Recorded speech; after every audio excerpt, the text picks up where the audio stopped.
नमस्कार, प्रणाम। मेरा नाम शुभेंदु ठाकुर है। 2025 यानी नए साल की सबसे पहले तो आप सभी को ढेरों शुभकामनाएं। यह नया वर्ष, नया साल 2025 हमारे आपके लिए कैसा होगा, इसी बात को इस पूरे वीडियो में हम समझेंगे। 2025 में ग्रहों की स्थितियां कैसी होंगी, इसका पूरा विश्लेषण, पूरा ग्रहों की चाल, कब कहां कैसे ग्रह जाने वाले हैं, इसका पूरा विश्लेषण मैंने तैयार कर लिया है। बहुत ही गहराई से, बहुत ही वैज्ञानिकता से इस बात को समझेंगे कि 2025 यानी नया साल हमारे आपके लिए कैसा होगा। यह जो राशिफल मैं आपको बताऊंगा, या इसे वर्षफल कहें या राशि का फल कहें, यह जो आपको समझना है, ये आप अपनी कुंडली की लग्न राशि पर इसे समझिएगा तो आप बहुत सटीक इस बात को समझ पाएंगे। इसके अलावा आप अपनी चंद्र राशि, चंद्रमा की राशि जो हो, उस पर भी इसको आप समझ सकते हैं। नाम आदि पर समझने की सलाह मैं नहीं दूंगा। दूसरी बात, यह एक सामान्य ग्रह गोचर की स्थिति में बताता हूं, यद्यपि बड़ी जिम्मेदारी से और बड़ी गहराई से इस बात को मैं बताऊंगा, और मुझे बड़ा अटल विश्वास है और मैं आप सभी से बड़ा विनम्र निवेदन भी करूंगा। आप बहुत सारे लोगों का राशिफल देखें, लेकिन कृपा करके 10 मिनट का समय निकालकर हमारे इस राशिफल को देखें और आकलन करें। आप अपने जीवन में, आपको सुनकर ही लगेगा कि बहुत सारी चीजें स्पष्ट हो जाएंगी। और आपको चाहिए कि यदि साल में आपको कोई बहुत विशेष बड़े फैसलों पे जाना है तो किसी बढ़िया मर्मज्ञ जानकार एस्ट्रोलॉजर से सलाह अवश्य लीजिएगा।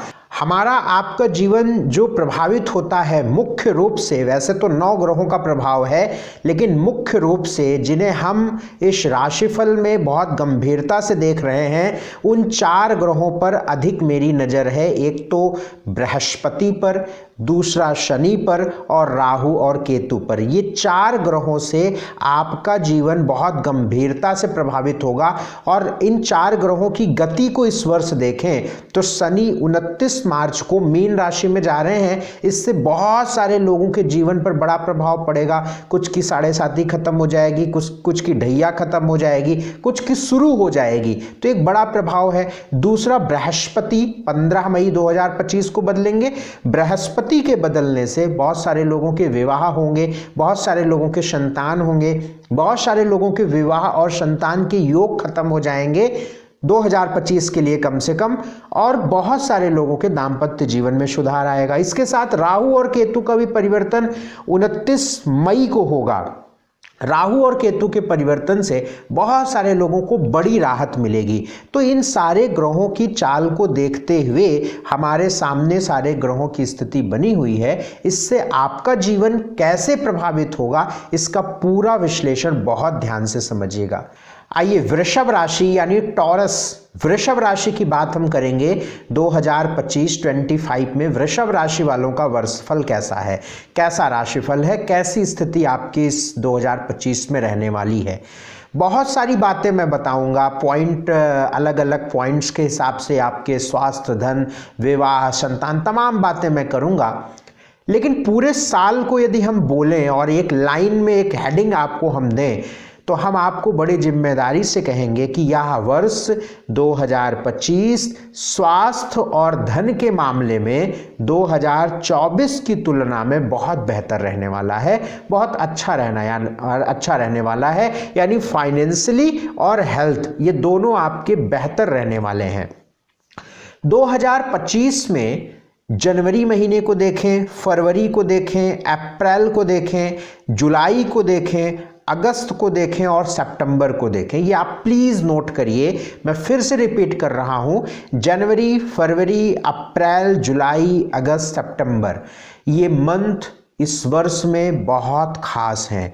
ये महीने ऐसे हैं, इसी महीनों में आप निवेश करें, इसी महीनों में आप अपने नए करियर की शुरुआत करें, जॉब स्विच करें, जॉब बदलें, नई प्लानिंग करें, नए डिसीजन लें। ये मंथ, ये महीने इस वर्ष में आपके बहुत फायदेमंद रहने वाले हैं, बहुत खास रहने वाले हैं, क्योंकि इन्हीं महीनों में शुक्र की स्थिति, बुध की स्थिति और शनि की स्थिति आपके पक्ष में रहेगी। और इन्हीं ग्रहों से आपको विशेष मतलब है, इन्हीं ग्रहों से आपके जीवन में बड़ा बदलाव आएगा। एक बात और समझिएगा, इस वर्ष में कोई साढ़े साती, कोई ढैया आपको नहीं लग रही है, तो पूरे वर्ष इस चीज़ से आप निश्चिंत रहिएगा कि कोई भी ढैया, कोई साढ़े साती आपको प्रभावित नहीं करने वाली है। 2025 को यदि हम देखें तो 15 मई के बाद धन की स्थितियों में बहुत बेहतर स्थिति आपको देखने को मिलेगी, क्योंकि लाभेश, लाभ के मालिक बृहस्पति धन भाव में प्रवेश कर जाएंगे। तो ये मिथुन राशि में बृहस्पति का जाना आपके फाइनेंशियली इस वर्ष में बेहतर आपको बनाता है। 5 फरवरी के बाद अक्टूबर तक जो धन की स्थिति है वो वृषभ राशि वालों के लिए बहुत सकारात्मक है, क्योंकि 5 फरवरी के बाद बृहस्पति आपके लग्न में मार्गी हो रहे हैं और 15 मई जैसा भी हमने बताया उसमें बृहस्पति मिथुन में जा रहे हैं। तो ये दोनों ट्रांजिट आपके लिए बहुत अच्छा, बहुत फायदा देने वाला है।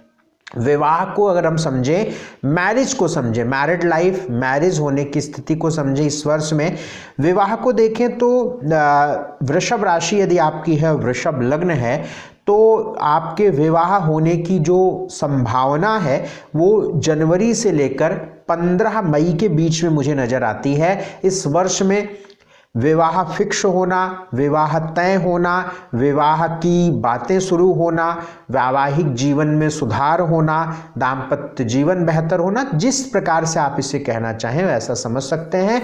तो जनवरी से 15 मई के बीच में, और उधर 1 महीनों के लिए मुझे खास तौर से वक्त दिख रहा है अक्टूबर नवंबर। ये अक्टूबर से नवंबर तक की जो स्थिति है ये भी आपके विवाह के लिए सकारात्मक नजर आती है। इसके अलावा वृषभ लग्न हो या वृषभ राशि हो तो कोई विवाह के योग इस वर्ष नहीं है, जनवरी से 15 मई तक और अक्टूबर से नवंबर, इतना छोड़कर। ठीक, तो ये आपके वैवाहिक जीवन की बात हो गई।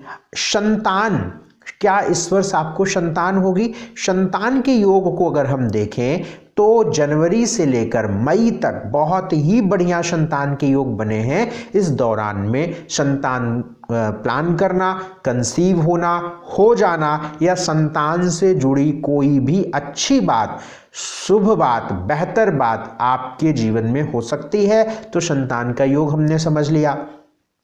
एक और बड़ा पॉइंट यहाँ पर है, इस वर्ष में राहु और केतु का जब परिवर्तन होगा तो एक बड़ा परिवर्तन आपके जीवन को प्रभावित करेगा। वो क्या होगा? 29 मई 2025 के बाद, 29 मई 2025 के बाद जब राहु कुंभ में जाएंगे, केतु सिंह में जाएंगे, तो माता पिता दोनों के लिए आपके अच्छा नहीं रहेगा। आपके माता यानी फादर एंड मदर, इन दोनों के लिए अच्छी बात नहीं है। ये हेल्थ के लिए खराब है, हेल्थ को लेकर दिक्कत दे सकती है, तो अपने माता पिता का ध्यान रखें। चूंकि ये ट्रांजिट आपके 4थे और 10वें भाव से प्रभावित करेगा, लिहाजा ये आपके करियर में भी थोड़ा सा व्यवधान देने का काम करेगा और स्थिरता, स्टेबिलिटी को कम करेगा। तो उस दौरान आपको अगर कोई बड़ा बदलाव अपने नौकरी में करना है तो आप अपने एस्ट्रोलॉजर से सलाह लेकर ही करिएगा। लेकिन इसी गोचर की वजह से जो लोग पॉलिटिक्स में हैं और किसी पब्लिक डोमेन में काम कर रहे हैं, राजनीति में हैं, तो ऐसे जगहों पर काम करने वाले लोगों को कुछ मौका भी बेहतर मिलेगा मई 2025 के बाद। अगले कुछ पॉइंट्स हमने बताए हैं। पहला पॉइंट्स, मई के बाद स्वास्थ्य ज़्यादा बेहतर होगा। दूसरा पॉइंट, एजुकेशन मई के बाद अच्छी होगी, नई एजुकेशन आप शुरू कर सकते हैं, बेहतर हो सकता है, नया एडमिशन हो सकता है, नए कॉलेज में आपको मिल सकता है, प्लेसमेंट मिल सकता है। ये मई के बाद होता नज़र आ रहा है। मई के बाद प्रेम विवाह होना, प्रेम संबंध बेहतर होना, प्रेम मई के बाद तो खास तौर से विवाह के योग खत्म हो रहे हैं, लेकिन मई के बाद प्रेम संबंध बेहतर होना, प्रेम विवाह काट दीजिए क्योंकि योग खत्म हो रहा है, लेकिन प्रेम विवाह फिक्स हो सकता है कि हाँ होगा। अब मई के बाद विवाह नहीं हो, योग नहीं है, वो एक अलग बात है। 2026 में होगा, 2026 में होगा जब योग बनेगा तो। लेकिन कहने का मतलब है 2025 में मई के बाद प्रेम संबंध, प्रेम विवाह आदि के मामले बेहतर होंगे, जो भी आप प्रयास करेंगे। संतान योग मई के बाद समाप्त हो जाएगा। 2025 मई के बाद कोई संतान के योग आपकी नहीं कुंडली में होगा, इसलिए मई से पहले आप इसको प्लान कर लीजिए। और एक 5वां पॉइंट मैंने आपके लिए लिखा है कि मई के बाद विवाह के योग भी समाप्त हो रहे हैं कुछ हद तक। ये मैंने आपको ऑलरेडी 2-3 बार बता दिया है, लेकिन मई के बाद वैवाहिक जीवन बेहतर होगा, क्योंकि मंगल सप्तमेश बेहतर हो जाएंगे ना, सिंह में चले जाएंगे मई तक करके मैं नीच के चल रहे हैं।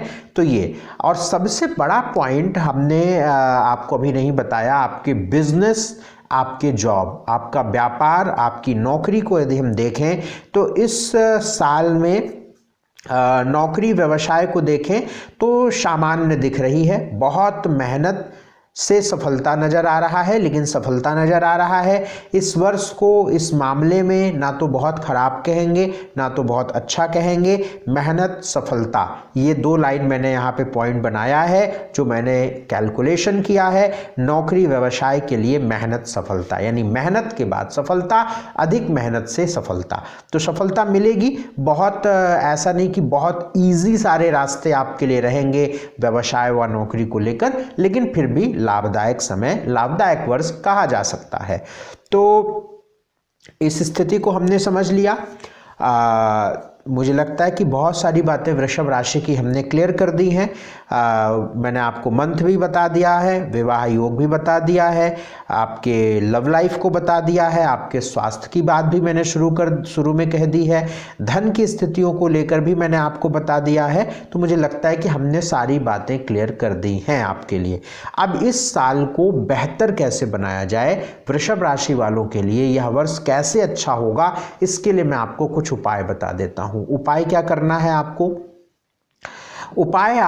पहला उपाय आपको क्या करना चाहिए वृषभ राशि वालों के लिए? एक तो आपको प्रतिदिन अगर आप ओम गंग गणपतये नमः, ओम गंग गणपतये नमः इस मंत्र का 108 बार जप करते हैं तो आपको बहुत अच्छा लाभ मिलता है। या आप ओम बुम बुधाय नमः इस मंत्र का 108 बार प्रतिदिन जप करते हैं तो बहुत अच्छा लाभ मिलेगा। नॉनवेज आदि का सेवन ना करें तो बहुत अच्छा रहेगा। और जब तक मंगल पीड़ित है तब तक आप थोड़ा सा वाहन ध्यान से चलाएं, ड्राइविंग ध्यान से करें। और एक उपाय करते रहें, हर मंगलवार शनिवार को हनुमान मंदिर जाके हनुमान जी की उपासना आप करते रहें। तो ये आपके वृषभ राशि वालों के लिए मैंने क्लियर कर दिया कि वृषभ लग्न या वृषभ राशि वालों का समय 2025 में कैसे रहने वाला है। बहुत शुक्रिया, बहुत धन्यवाद हमारा कार्यक्रम देखने के लिए। कुंडली दिखाना है तो आपके स्क्रीन पर नंबर चल रहा है, इस नंबर पर संपर्क करिएगा। बहुत शुक्रिया, नमस्कार।